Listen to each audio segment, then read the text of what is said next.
Alrighty, ladies and gentlemen, I have just seen and want my money back. 2067, which is, of course, a unrated 2020 release of Boredom. Before I go any further, let's hope that our future doesn't look like 2067's. And let me remind you that for every 1,000 subscribers I get, I buy one of these from the company 4Ocean, and they pull a pound of trash out of the ocean. Now, I may also point out that if I become more successful on YouTube, the environment is important to me. So I would also like to do things like help rebuild Australia by buying the things that you buy to help rebuild Australia. So if you'd comment, like, subscribe, suggest a new movie. So all you have to do is type the title of a movie you want me to review in the description there, if that's it. And you'll be supporting this channel. It's not hard. Together we can make a better future. And it won't cost you anything. Anyway, so in 2067, the future sucks. People are dying because they're breathing synthetic oxygen, which is not a thing. Oxygen is an element. You don't synthesize it. You derive it from things that have oxygen in them. But anyway, everybody is dying from synthetic oxygen. And they're saying, let's hope that there's a cure. All plant life on the planet has died, which also likely not a thing. And they have a plan to send someone into the future in order to, find the cure.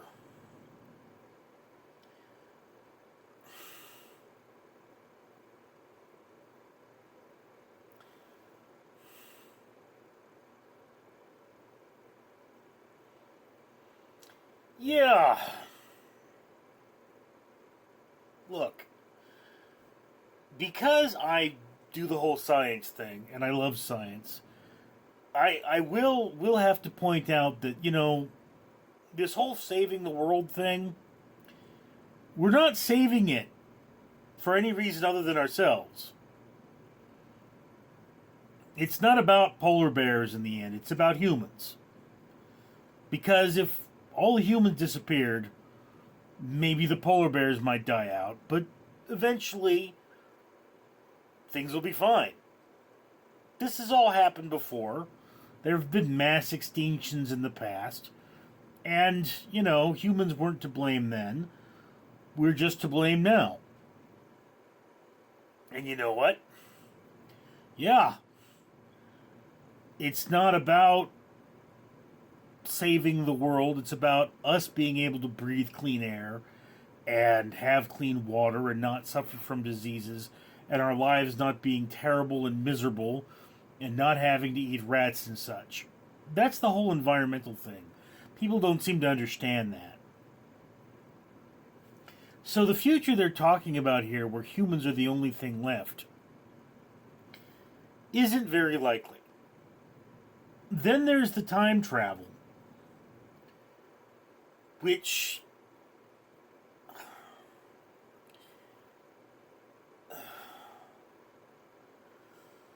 if you go into time travel, you create your own timeline. Okay, you can't, you want to get really hard into the theories. Einstein says you can't go forward or back in time. You can only go slantways in time toward other possible realities. So I could go to the future, per se. But for one thing, it's a future where I left, because I'm gone. I can't go to the future and meet myself because I left, and I'm not there anymore. It's a reality without Richard. Okay, and this, it kind of touches on that, but it's just the way events have unfolded here. implies certain kinds of time loops. I mean, the mathematics is just so bizarre that there's a huge hole in the plot. And this really holy plot, excuse me, is annoying. And in addition to the plot being extremely holy and annoying, this movie is really, really long for being an hour and 45 minutes. It feels like there's a lot of stinking filler in there.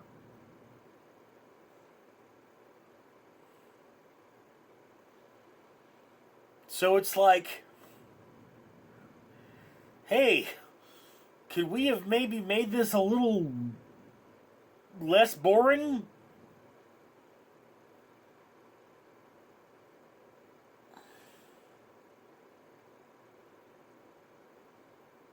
I mean, really,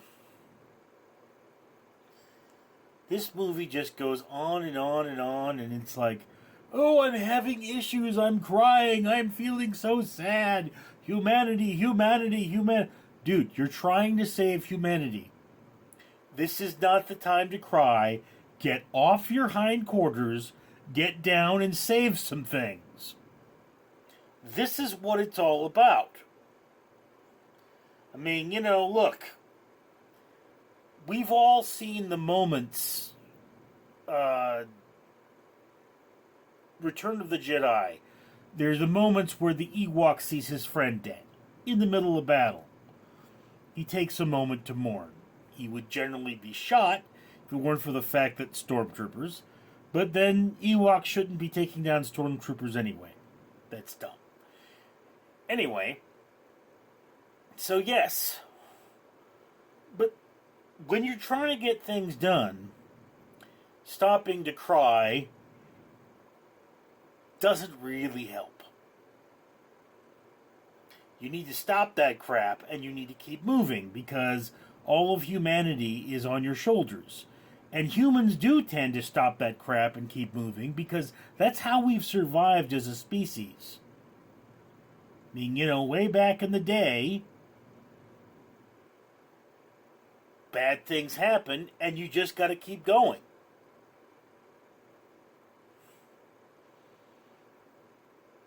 I mean, I've had all kinds of terrible things happen to me in life.